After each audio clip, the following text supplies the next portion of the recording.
Hello everyone. नमस्ते सभी को। उम्मीद करता हूँ कि आप लोग सभी अच्छे होंगे एंड स्वस्थ होंगे। तो आज हम इस लेक्चर के अंदर कोऑर्डिनेट ज्योमेट्री देखेंगे। वैसे तो कई लोग इसे छोड़ देते हैं, बट इससे एग्ज़ाम में 1 से 2 तक प्रॉब्लम आती है और वो काफ़ी इजी होती है। तो हम इसे छोड़ नहीं सकते क्योंकि हमारे 2 मतलब 4 नंबर गए यहाँ पर। ठीक है, तो आज हम इस वीडियो में 4 नंबर अपने सिक्योर करेंगे। तो स्टार्ट करते हैं। तो सबसे पहले वो कंसेप्ट देखते हैं जिससे एसएससी बार बार प्रॉब्लम पूछता है। तो सबसे पहले वो कंसेप्ट देखो। मेरे पास दो इक्वेशन है।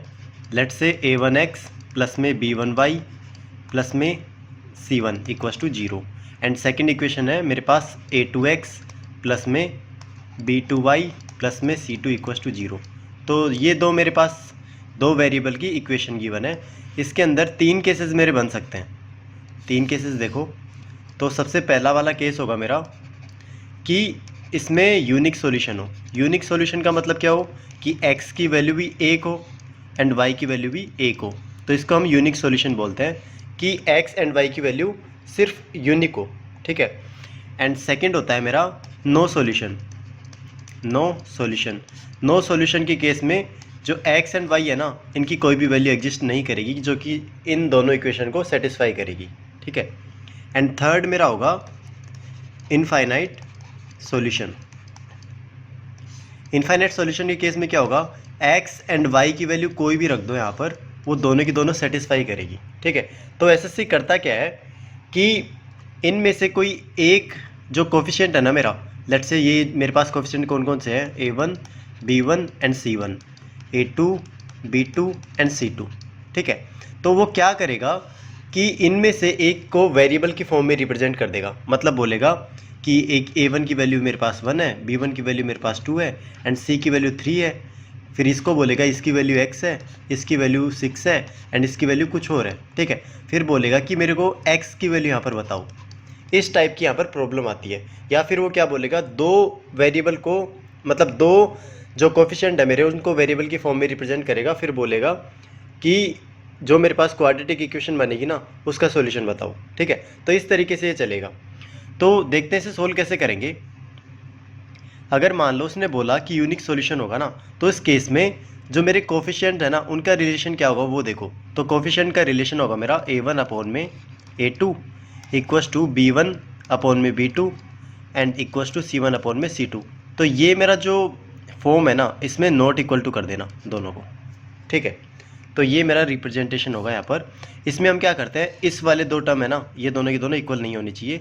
मतलब जो a1 अपॉन में a2 इसका रेशियो एंड b1 अपॉन में b2 इसका रेशियो कभी भी इक्वल नहीं आएंगे। ठीक है।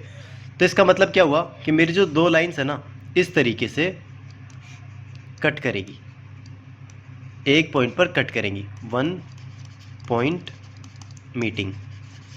इसको हम बोलते हैं यूनिक सॉल्यूशन।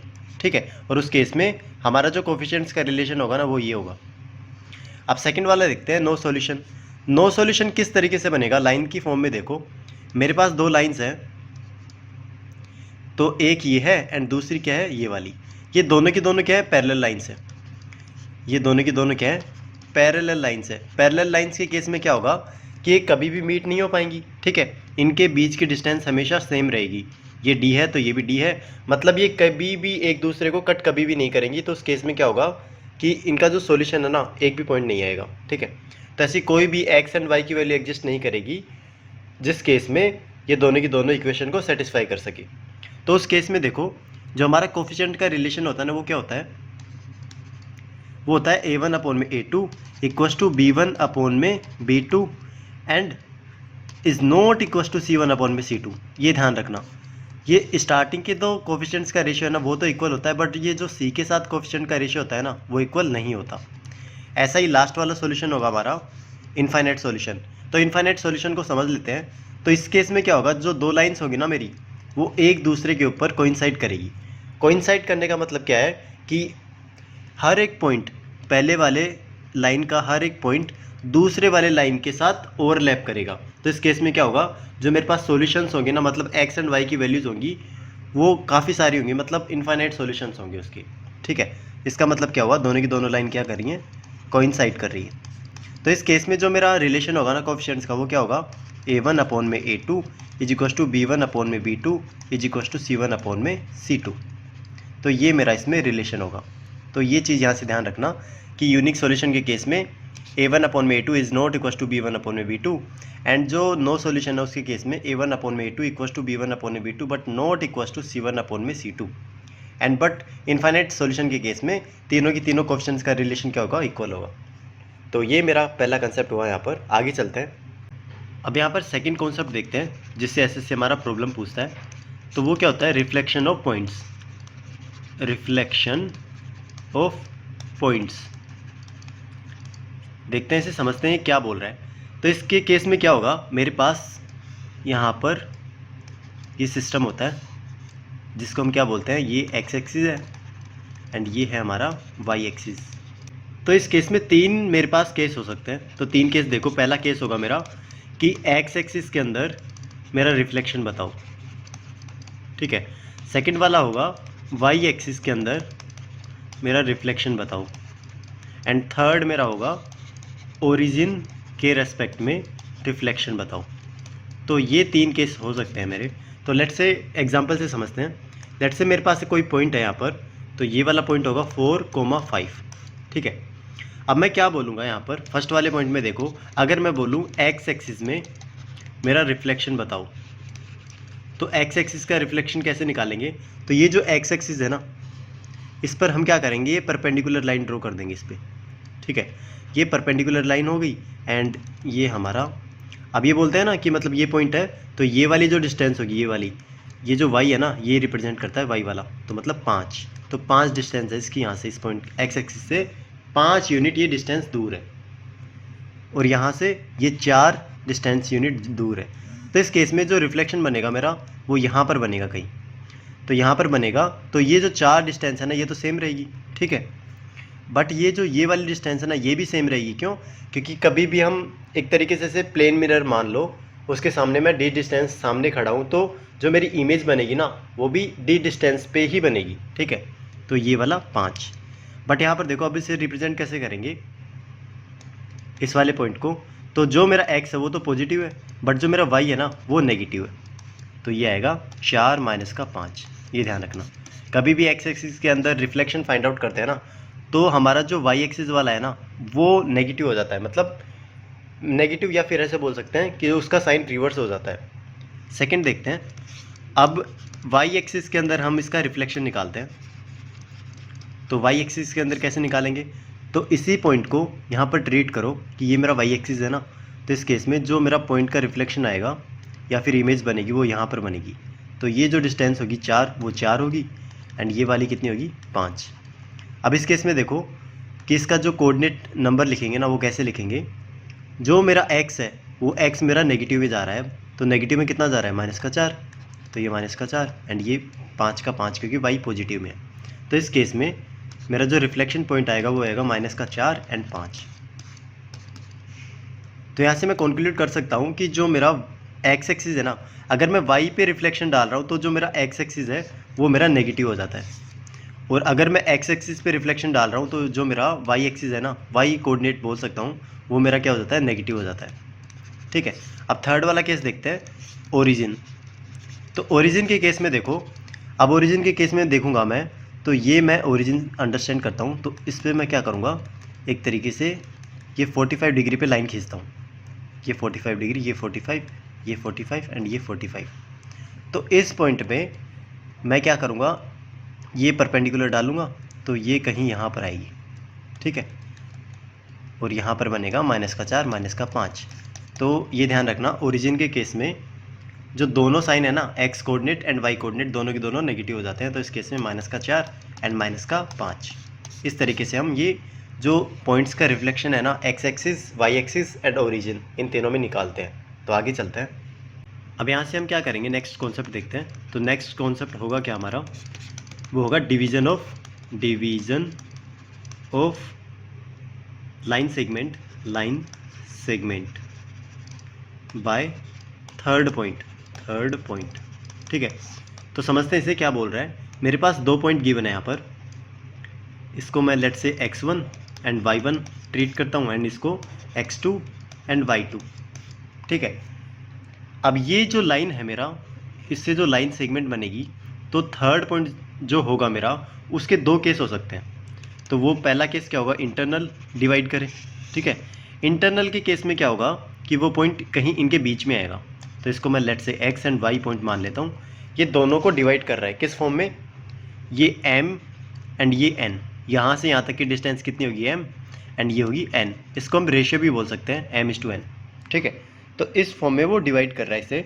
तो जो हम लिखेंगे ना, इनके कोऑर्डिनेट लिखेंगे किसके, x एंड y जो होगा हमारा वो होगा x इक्वल्स टू, ये जो m है ये इससे मल्टीप्लाई होगा एंड ये इससे मल्टीप्लाई होगा, ये ध्यान रखना। तो m इंटू में x2 फिर प्लस का साइन, क्योंकि जब भी हम इंटरनली डिवाइड करते हैं ना तो प्लस का साइन लगाते हैं, और ये होगा n x1 अपॉन में m प्लस में n। तो ये हमारा x कोऑर्डिनेट आ गया एंड y निकालेंगे तब वो कितना होगा, वो होगा m इंटू y2 प्लस में n इंटू y1 अपॉन में m प्लस का n। इस तरीके से हम इसके कोऑर्डिनेट निकालते हैं। हम क्या करते हैं, जस्ट इसके अपोजिट वाले नंबर्स होते हैं ना, जो पॉइंट होता है कोऑर्डिनेट पॉइंट, उससे मल्टीप्लाई कर देते हैं। तो m को x2 y2 से मल्टीप्लाई करेंगे एंड n को x1 y1 से मल्टीप्लाई करेंगे। तो ये जो हमारे कोऑर्डिनेट होंगे ना, ये x एंड y होंगे जो कि इंटरनली डिवाइड कर रहे हैं। अब सेकंड केस क्या बनता है मेरा, कि वो एक्सटर्नली डिवाइड करें। तो एक्सटर्नली के केस में क्या होगा कि ये दो मेरे कोई पॉइंट है x1 y1 एंड ये है मेरा x2 एंड y2। अब ये कोई थर्ड पॉइंट है मेरा x एंड y, ये इसको एक्सटर्नली डिवाइड कर रहा है। एक्सटर्नली का मतलब इसको मैं मीट करूँगा ना, तो ये मेरा डिस्टेंस क्या आएगा m, ये मेरा जो डिस्टेंस आएगा वो कितना आएगा n। इस केस में देखो जो हम निकालेंगे कोऑर्डिनेट इसके किसके, x एंड y के, तो x जो मेरा होगा वो क्या होगा, हम सिंपली m को इससे मल्टीप्लाई करेंगे, किसको, इससे, एंड n को हम क्या करेंगे, इससे मल्टीप्लाई करेंगे। बट जो साइन है जो मेरा वो नेगेटिव का आ जाएगा, क्योंकि मैंने बोला था अगर इंटरनली डिवाइड करें तो पॉजिटिव आएगा एंड एक्सटर्नली डिवाइड करें तो नेगेटिव आएगा। तो यहाँ पर वैल्यू क्या होगी, m इंटू x2 माइनस का n इंटू x1 अपॉन में m माइनस का n। तो ये मेरा x कोऑर्डिनेट आ गया एंड y क्या आएगा, सेम m y2 माइनस का m n y1 अपॉन में m माइनस का n। तो इस तरीके से हम क्या करते हैं, इसके कोऑर्डिनेट निकालते हैं इंटरनली एंड एक्सटर्नली के केस में। तो यहाँ से अब एक प्रॉब्लम देख लेते हैं। तो प्रॉब्लम होगी क्या, in what ratio the segment joining minus का 1 माइनस का 12 and 3/4 is divided by X axis, ठीक है। तो ये प्रॉब्लम बोल क्या रही है कि मेरे पास दो पॉइंट है यहाँ पर, कौन कौन से, माइनस का 1 एंड माइनस का 12, ठीक है, ये एंड 3 एंड 4, ठीक है। इससे जो लाइन सेगमेंट होगी ना, और कोई एक्स एक्सिस है मेरी, ये है मेरा एक्स एक्सिस, ये इस पॉइंट को यहाँ पर डिवाइड करेगी। तो हमें बताना है कि ये किस रेशियो के अंदर इनको डिवाइड करेगी, ठीक है। तो सबसे पहले कभी भी कोई लाइन, ठीक है, किसी लाइन को एक्स एक्सिस डिवाइड करती है ना, किसी भी लाइन को अगर एक्स एक्सिस डिवाइड करती है तो उस केस में हम y 0 पुट करते हैं। एंड कभी भी y एक्सिस लाइन किसी को कट करती है तो उस केस में हम x इक्वल्स टू 0, अपोजिट चीज़ हम क्या करते हैं उसमें पुट करते हैं। तो ये ध्यान रखना, ये नोट है, ठीक है, काफ़ी बार पूछता है ऐसी चीज़ें। तो इस केस में क्या कर रही है, एक्स एक्सिस डिवाइड कर रही है इसे। तो इस केस में जो हमारा y होगा ना, y वो 0 होगा, मतलब x, 0 ये कोऑर्डिनेट होगा कोई पॉइंट यहाँ पर, ठीक है।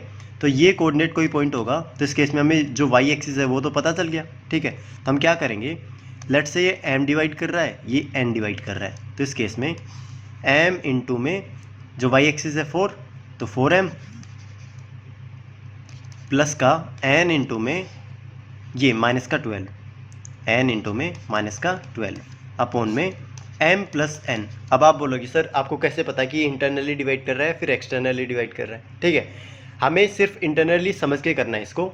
अगर वो एक्सटर्नली डिवाइड कर रहा होगा ना तो ये अपने आप m जो n है ना, m एंड n है, वो नेगेटिव में आ जाएगा, ठीक है, m एंड n का रेशियो नेगेटिव में आ जाएगा।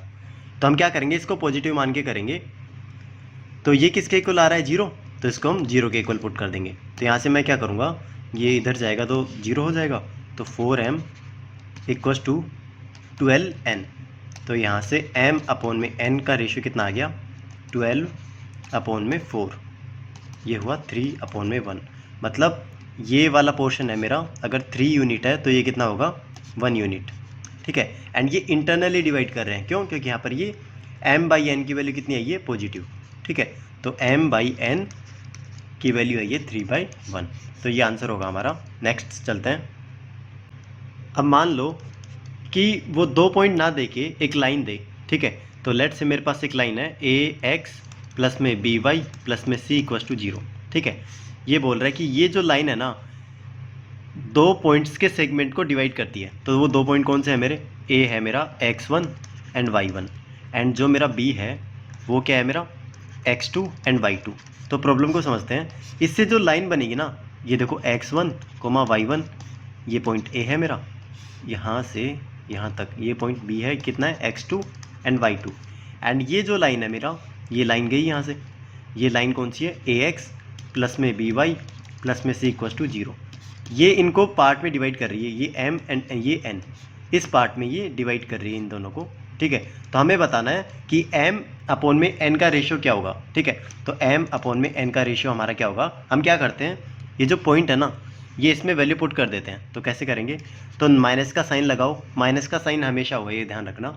तो माइनस का साइन, अब हम क्या करेंगे, ये सॉल्यूशन है ना, इसमें पुट कर देंगे। तो ये होगा ax1 प्लस में by1 प्लस में c equals to 0 divided by, ये होगा ax2, अब ये वाला पॉइंट पुट करेंगे इसमें। तो ये होगा ax2 प्लस में by2 प्लस में c, ये 0 मैंने 0 क्यों पुट कर दिया, ठीक है। तो ये 0 नहीं आएगा, ये इतना ही आएगा, ठीक है। तो ये हमारा क्या होगा, m अपॉन में n का रेशियो होगा। ये यहाँ से ध्यान रखना कि कभी वो पॉइंट डिवाइड ना करके, मतलब पॉइंट ना दे के डिवीज़न वाला, वो क्या दे, लाइन दे। तो उस केस में हम क्या करेंगे, m अपॉन n का रेशियो इस तरीके से निकालेंगे। हम क्या करेंगे, उस इक्वेशन के अंदर हमारे जो पॉइंट्स है ना उनकी वैल्यू पुट कर देंगे, ठीक है। उनका ही रेशियो हमारा क्या होगा, m अपॉन n का रेशियो होगा, ठीक है। इनको ध्यान रखना। अब हमारा नेक्स्ट कॉन्सेप्ट देखते हैं। तो नेक्स्ट कॉन्सेप्ट क्या होगा हमारा, डिस्टेंस का होगा। तो डिस्टेंस का हमारा कॉन्सेप्ट होगा। तो पहला क्या होगा हमारा कि 2 पॉइंट्स गिवन है मेरे पास, a है x1 y1 and b point है मेरा x2 एंड y2। तो इन दोनों पॉइंट्स के बीच की हमें डिस्टेंस फाइंड आउट करनी है। तो उसका एक सिंपल सा फॉर्मूला होता है, अंडर रूट में x2 माइनस का x1 का होल स्क्वायर प्लस में y2 माइनस का y1 का होल स्क्वायर। तो ये हमारे पास डिस्टेंस का फॉर्मूला होता है, ठीक है।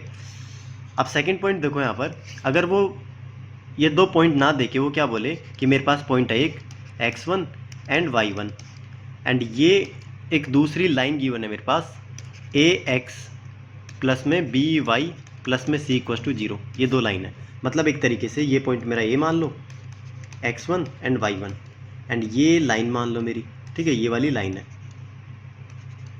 अब मेरे को क्या करना है, ये परपेंडिकुलर डिस्टेंस होगी ना इन दोनों के बीच में, ये वाली डिस्टेंस लेट से d है मेरी, यहाँ से यहाँ तक, ये d क्या होगी, ठीक है।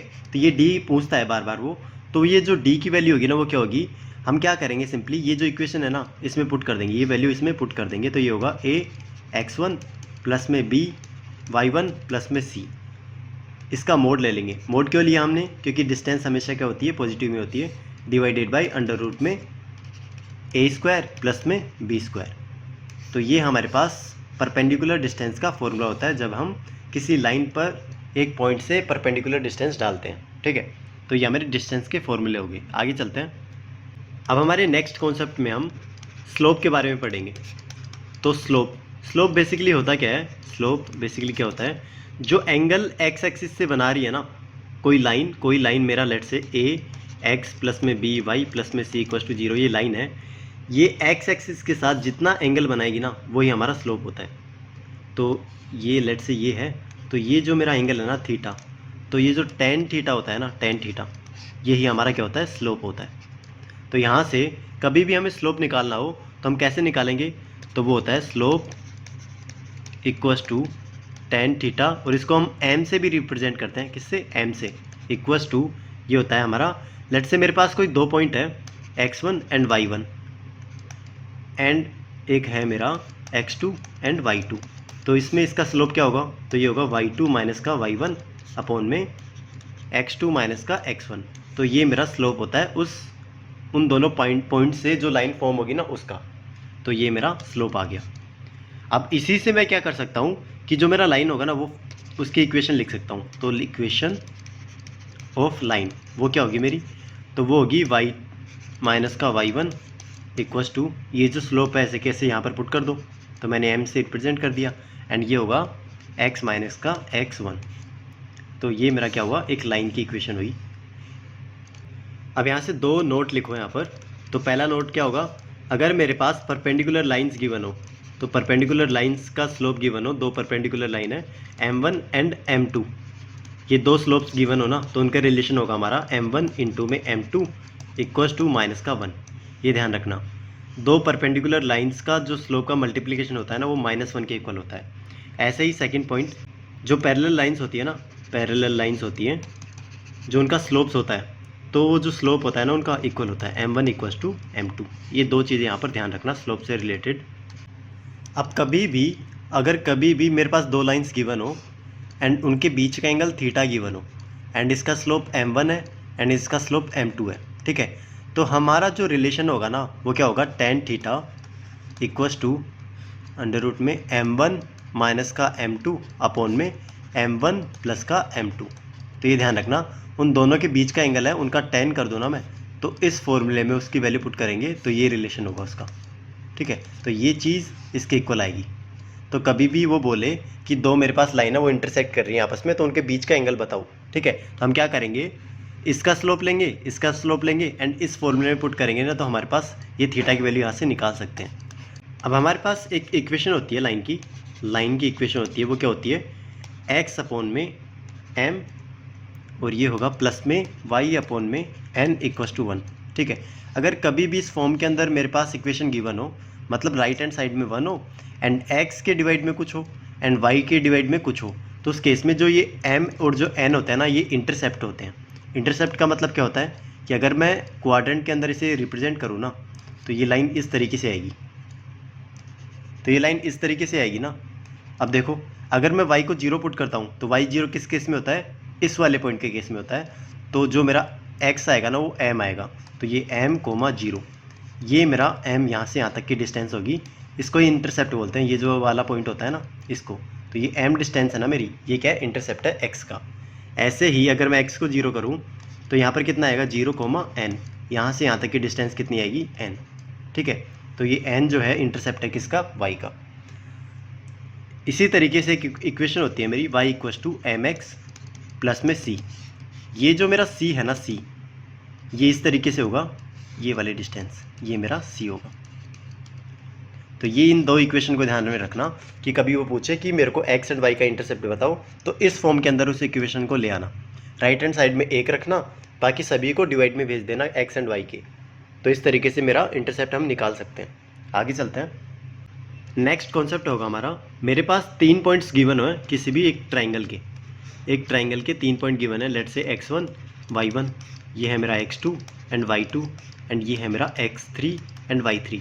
तो हम डायरेक्ट इसका एरिया निकाल सकते हैं। तो इसका एरिया क्या होगा, वो होगा हाफ मॉडुलस, ये होगा x1 y2 माइनस का y3 प्लस में यहाँ पर x2 लिखेंगे, तो यहाँ पर ये क्या आएगा, y3 माइनस का y1।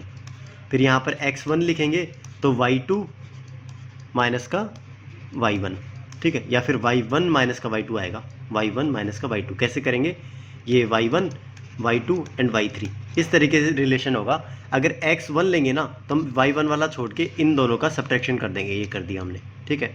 अगर हम x2 लेंगे तो y2 को छोड़ के ये वाला एंड इसमें से ये सब्ट्रैक्ट कर देंगे, y3 माइनस का y1। अगर हम x3 लेंगे ना, यहाँ पर x3 लेंगे तो इस केस में इसको छोड़ के y3 को y1 माइनस का y2 हम यहाँ पर लेंगे। तो इस तरीके से ये हमारा फॉर्मूला होगा, ये होगा y1 माइनस का y2। तो ये हमारा एरिया का फॉर्मूला होता है, इसको थोड़ा ध्यान में रखना। अब हम लास्ट पॉइंट देखते हैं यहाँ से। अगर 3 पॉइंट्स हमारे पास गिवन हो, x1 y1, x2 y2 and x3 and y3, तो इससे जो हमारा सेंट्रोइड होगा ना, सेंट्रोइड वो होगा हमारा, उसके जो पॉइंट्स होंगे हमारे पास वो होंगे x1 प्लस में x2 प्लस में x3 अपॉन में 3 एंड y1 प्लस में y2 प्लस में y3 अपॉन में 3। तो ये हमारा सेंट्रोइड के कोऑर्डिनेट्स होंगे। तो अब तक हमने जितने भी कॉन्सेप्ट देखे हैं ना, उससे आपकी प्रॉब्लम आराम से बन जाएगी एग्जाम के अंदर। तो आज के लिए इतना ही। Thank you everyone.